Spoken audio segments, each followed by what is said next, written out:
Hello and welcome to the webinar hosted by names.co.uk and Register 365 on how to test your business idea online. I'm Mike Bander and I'm the co-founder of Hopper, among a few other businesses. And in the next half an hour, we're going to take you through how to identify the pitfalls, potential pitfalls of your business early on, how to set up tests to see if your ideas work and how to generate interest and push traffic to your business. And also how you can gain potential customers and valuable feedback, as well as developing and adapting your business plan. So let's get started straight into it. The key principle of today is I'm going to run you through 3 simple steps of how to test your idea online.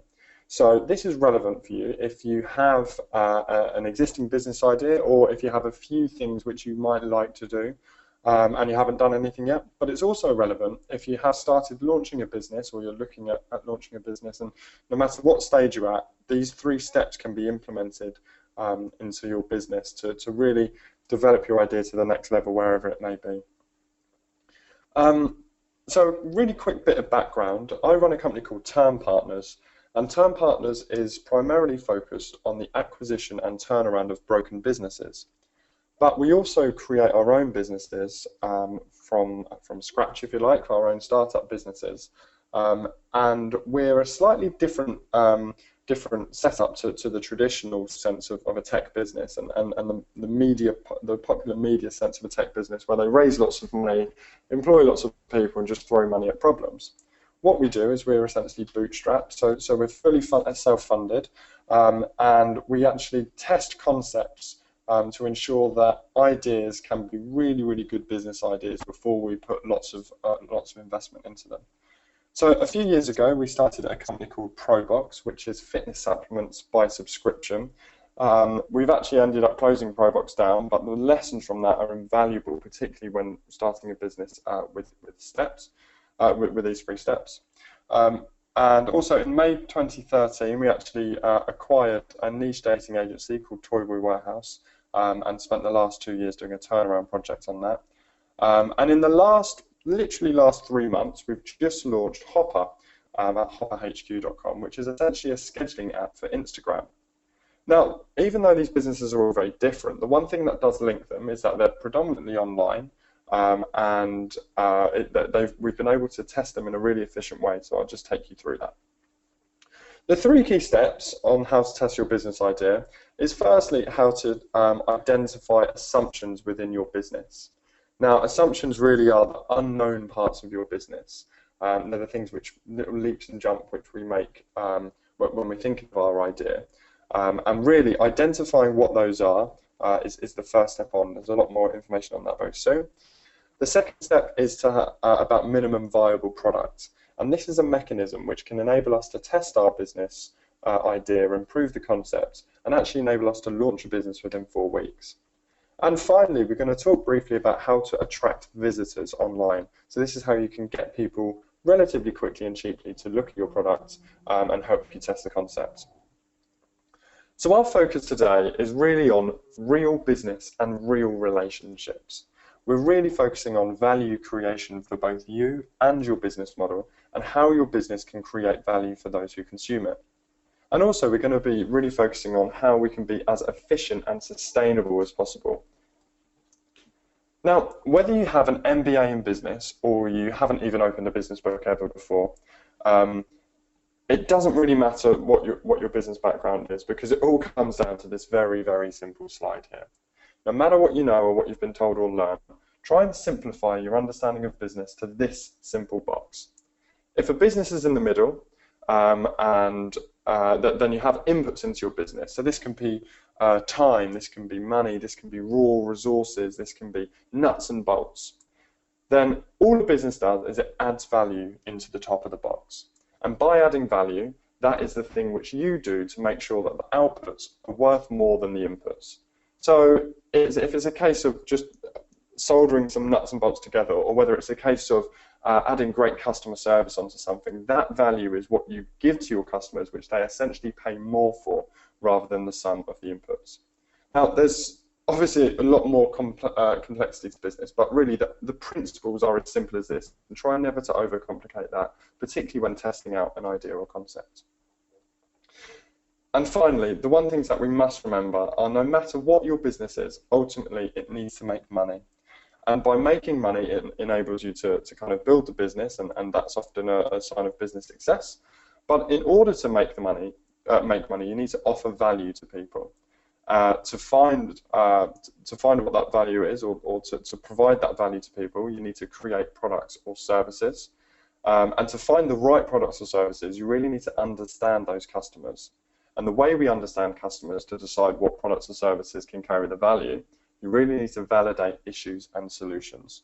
So really that's the chain of process which we're going through today. So firstly, assumptions. Now, assumptions are basically the difference between our ideas, our business dreams, concepts and ideas, and reality, what the real world actually is. So it starts, our assumptions kind of are hiding in all different areas. So the difference between ideas and reality can be on our perspective of the world, how we interpret things and how we understand things, what we're interested in. Also demographics.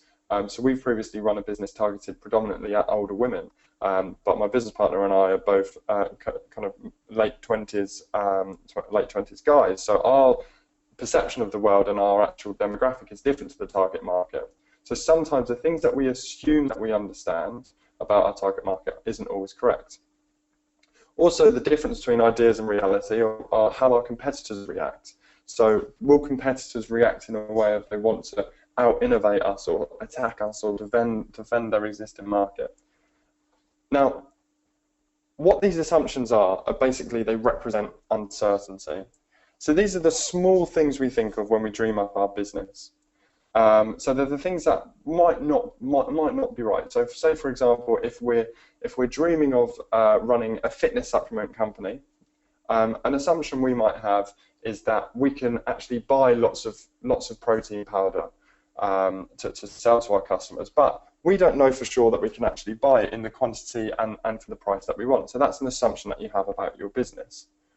Now, all of these different assumptions are essentially the elephants in the room, and those elephants in the room really create an area of uncertainty for our business.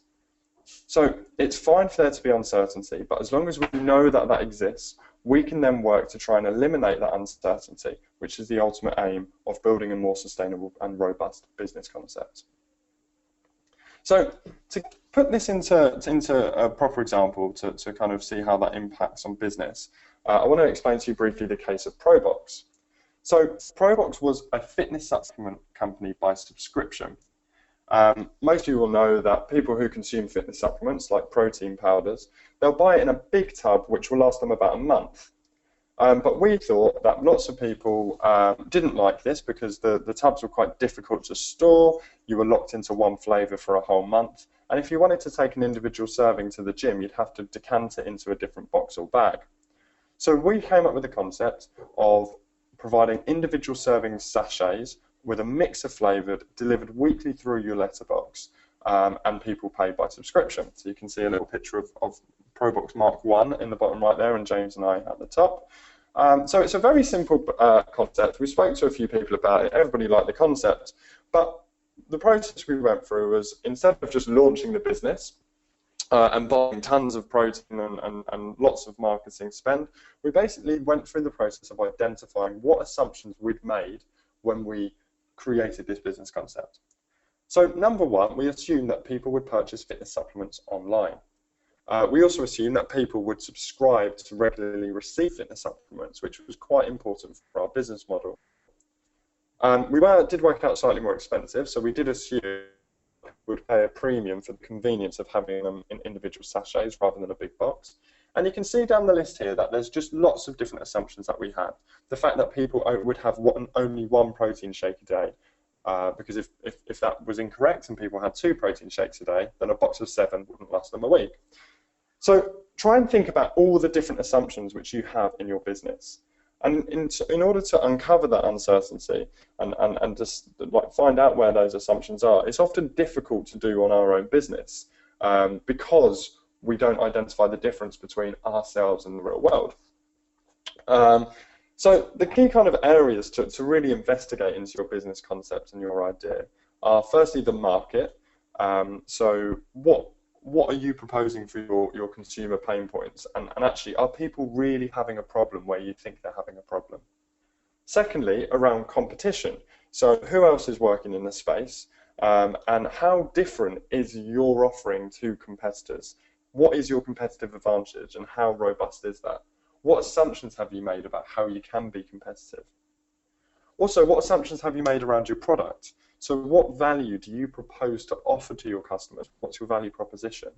And actually, the assumptions that you've made are around the value proposition are, do people actually want it and can you offer that? There's lots of assumptions around price as well. So will people be willing and able to pay for the price that you need to charge for that? And can you be profitable on that price? There's also lots of assumption around the supply and product creation, marketing reach. A lot of people just assume people will find their websites, but you really need to figure out how much getting people onto your website will cost. So I'd urge everybody to really just take a few moments out and just focus on where the assumptions are within their business model.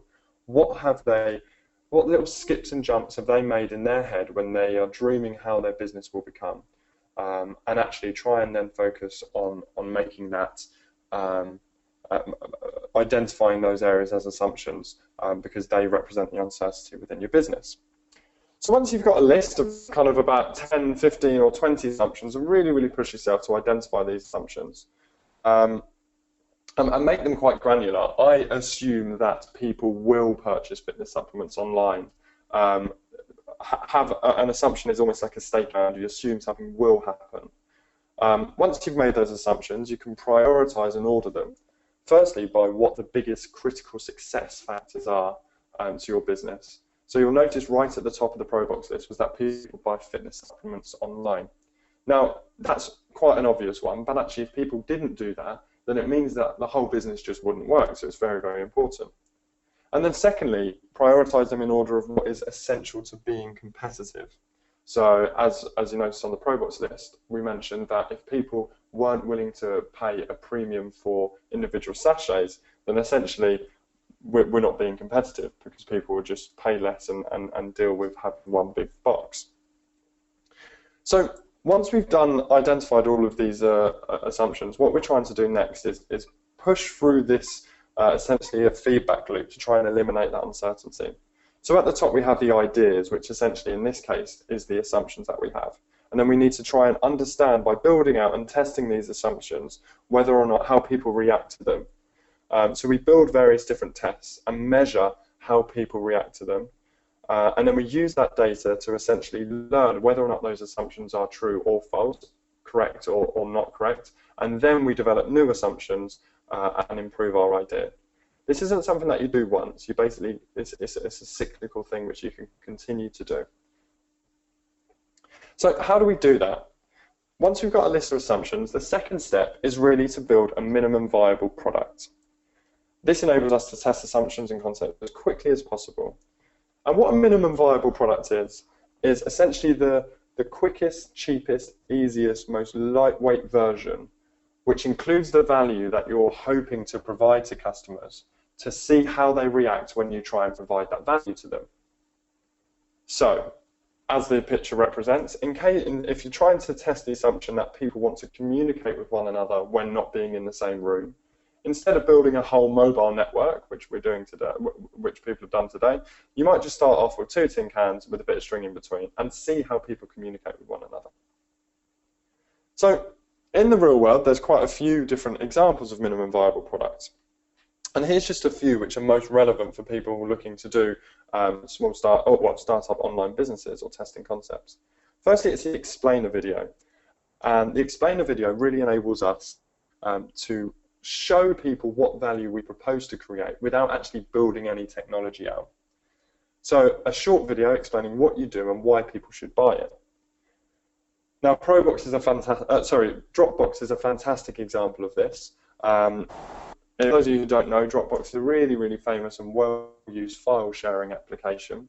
And before building out the full technical infrastructure, they just created a short video and they drove people to look at the video, and they actually had 5,000 people sign up based on that first video.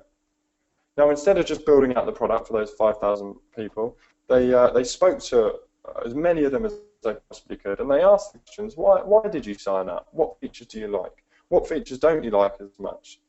And then based on that, they used that feedback, they learned from that to then create new assumptions and develop a new video to understand whether or not they, to create the features, take out things that weren't used.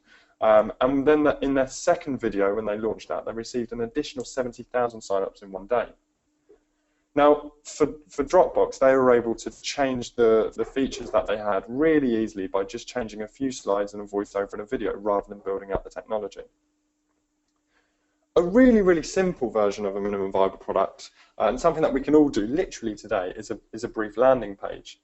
Now, a landing page is a simple splash page, one page splash page, which just explains what you do and who you are. So you can kind of have a nice image, explain what the concept is, and normally people will have a simple email capture, a little form where people can subscribe for more information.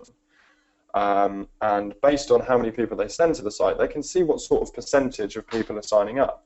It's a really nice way to see, firstly, how many people discover it organically and how many people would sign up based on the bit of information you give them.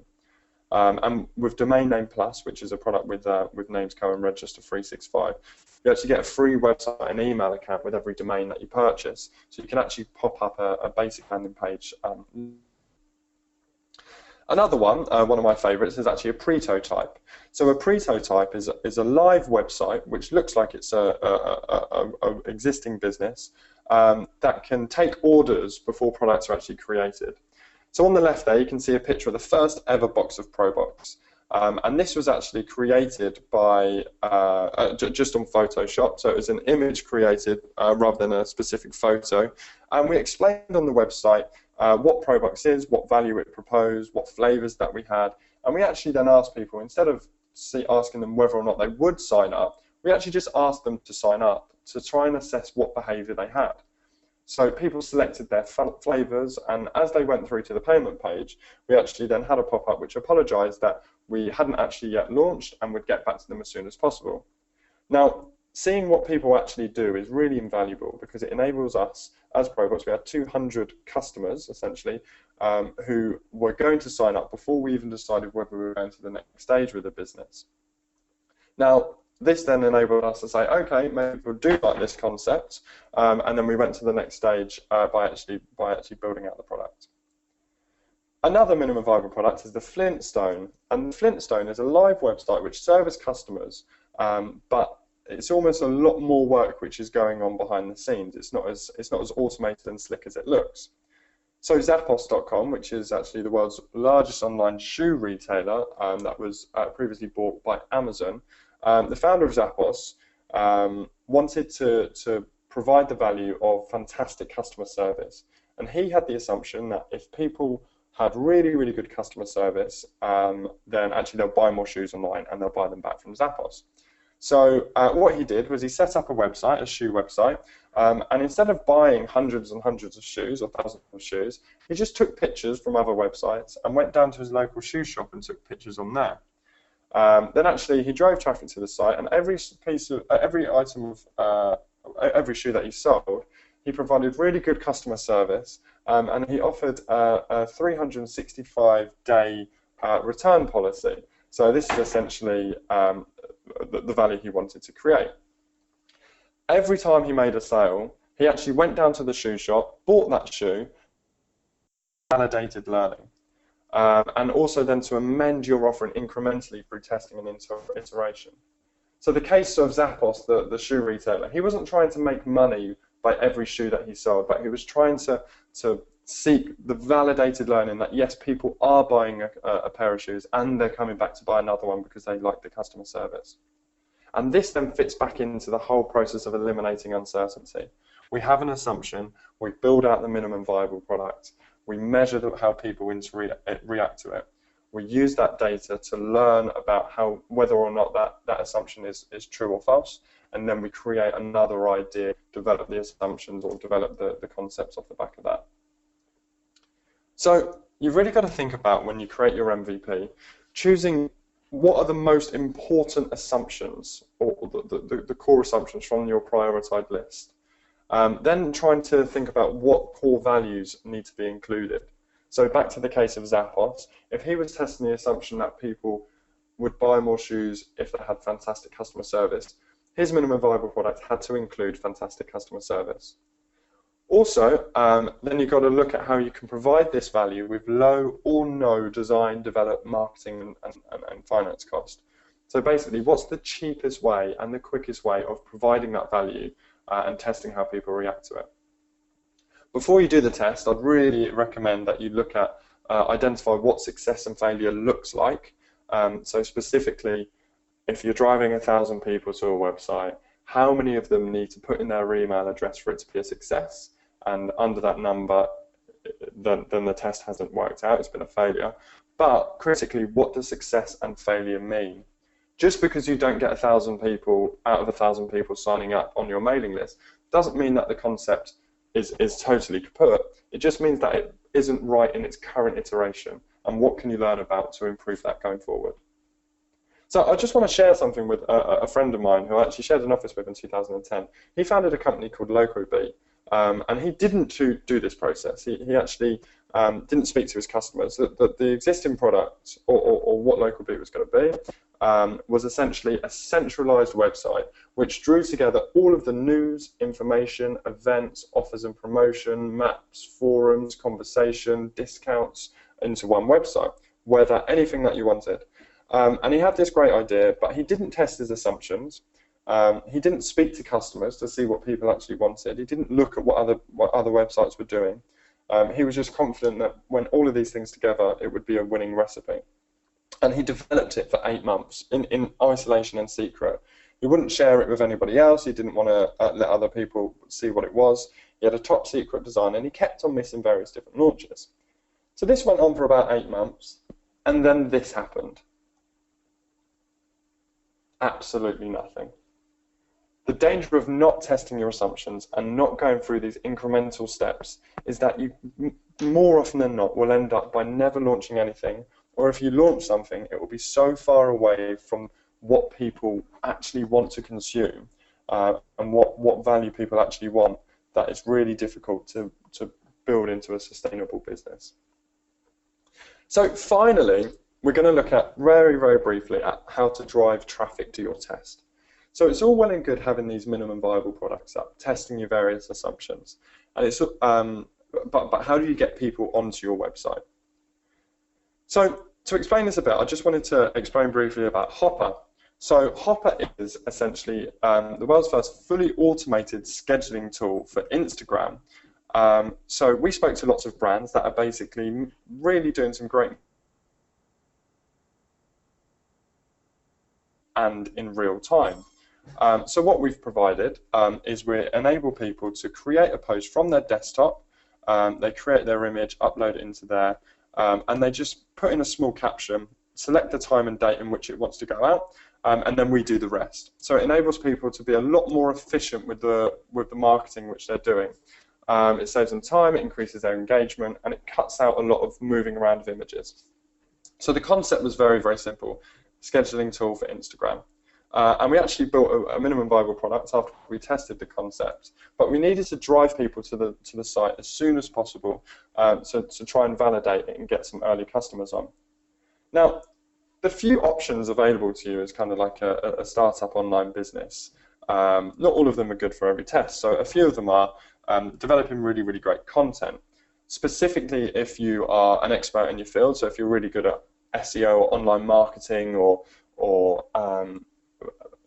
biomimetics or whatever it may be, producing really interesting content is a great way of getting relevant people onto your website.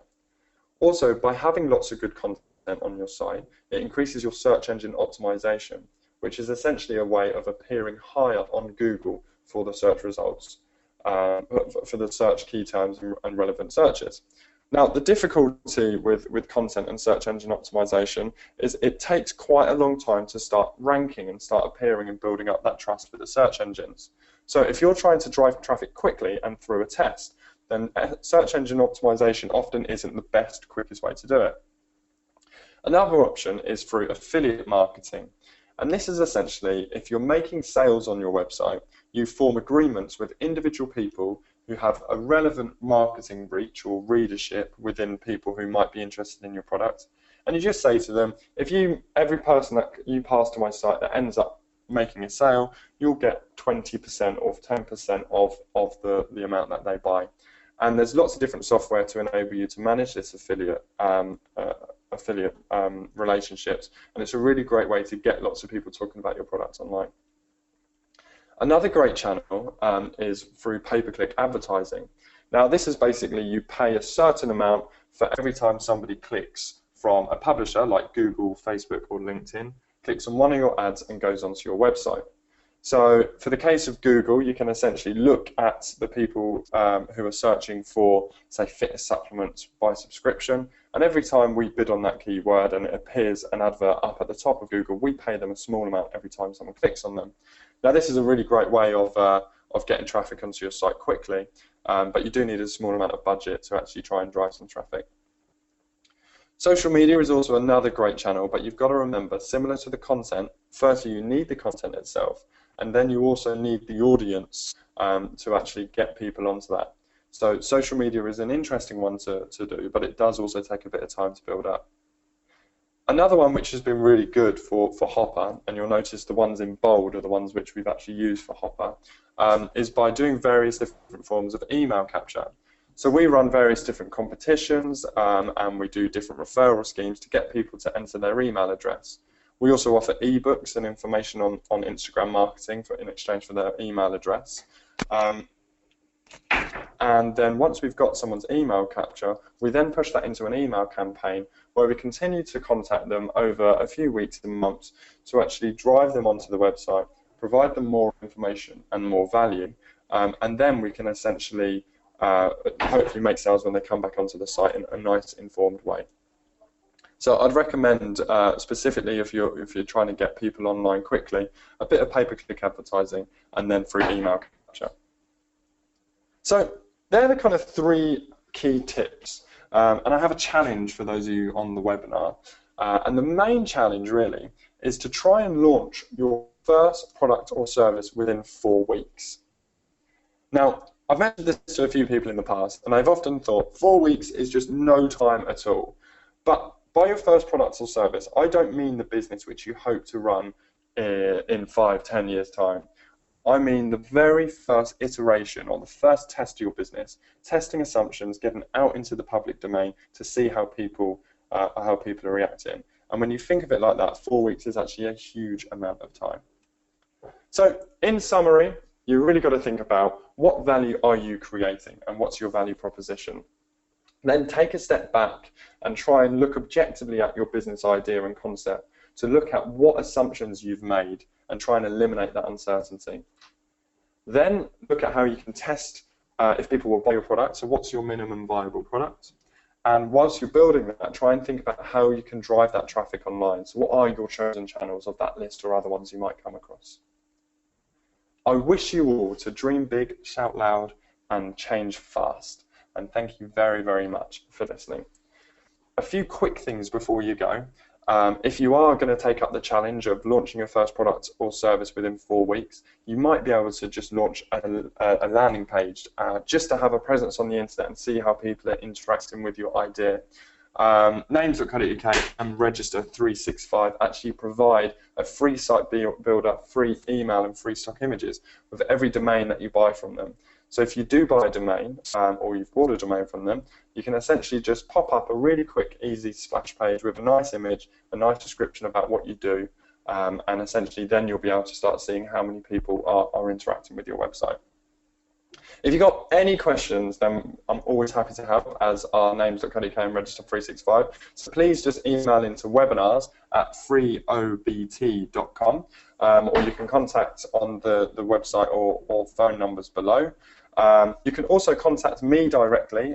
Best way is on Twitter, @MikeBander in the bottom right. And if you have any questions, please just contact out, and I'm more than happy to discuss new ideas and the best ways of testing them. Hope you enjoyed that, and I look forward to speaking to some of you offline, and do check out the new webinars coming up soon. Have a great day and best of luck.